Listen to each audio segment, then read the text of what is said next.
First up, more on today's top stories. We're joined by Sky News host and National Affairs editor, and now also, we're told, opinion editor for the Daily Telegraph, James Morrow, and Sky News' political reporter, Cam Redden, who looked after us there. Gentlemen, welcome. James, can we start with that Combe speech to the Press Club yesterday and what I had to say about it at the start of the show? Am I reading too much into that Combe speech?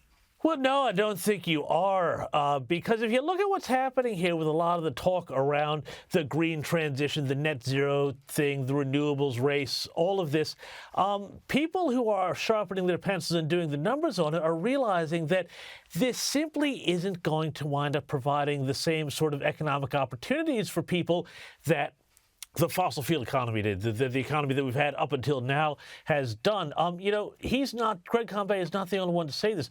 Jenny George, the former head of the ACTU, she's been scathing on this lately, saying that, this is very much about, getting to net zero, but that a lot of people are going to wind up being left behind by this transition. How they wind up selling this in places like Hunter and other places like that, I have no idea, but this whole idea that they're saving the planet, but, so who cares about the jobs? This isn't going to wash politically.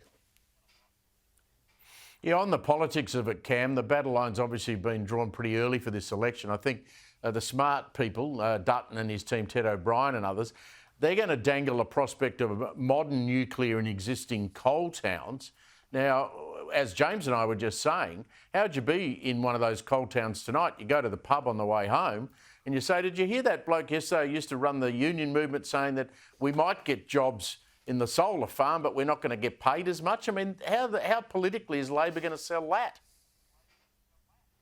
Well, this is an answer, Steve, as you mentioned, that Peter Dutton is now trying to provide as the coalition brings together the energy policy it will take to the next election. He's now talking about this transition, not just for coal stations becoming potentially nuclear power stations, but also for entire communities to transition. There's been suggestions of assisting workers around coal stations to find jobs as part of this transition towards nuclear that the coalition is putting together, about transforming whole communities so that you don't see people leave, and all the other businesses that pop up around communities that are centred around the coal industry. So there is some electoral ground to be made here, and the coalition is trying to make that case in those seats like Hunter and in the Hunter region, which is still relatively marginal and up for grabs at the next election. So that's part of the conversation that Peter Dutton is really hammering in on. And you're right, Steve, you talk about crossing the Rubicon and looking for a genuine policy divide between the two major parties. This is absolutely up there.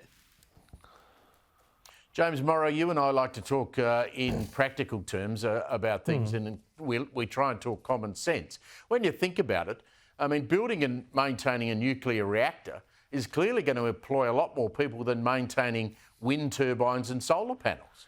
Well, particularly things like solar, where they just sort of sit there and they don't really require a lot of maintenance, but of course they also don't really provide a lot of power when the sun isn't shining. So, you've got that too. One of the things that people in the industry have told me, though, is that if you were to build a nuclear power plant, aside from the physics jobs and the scientific jobs around managing the fuel and the actual reaction itself, an awful lot of what goes into a nuclear reactor, same stuff that happens at a coal-fired power plant or a gas turbine plant. It's just something that heats up, boils water, steam comes out, it spins a turbine. The same skills are required for that.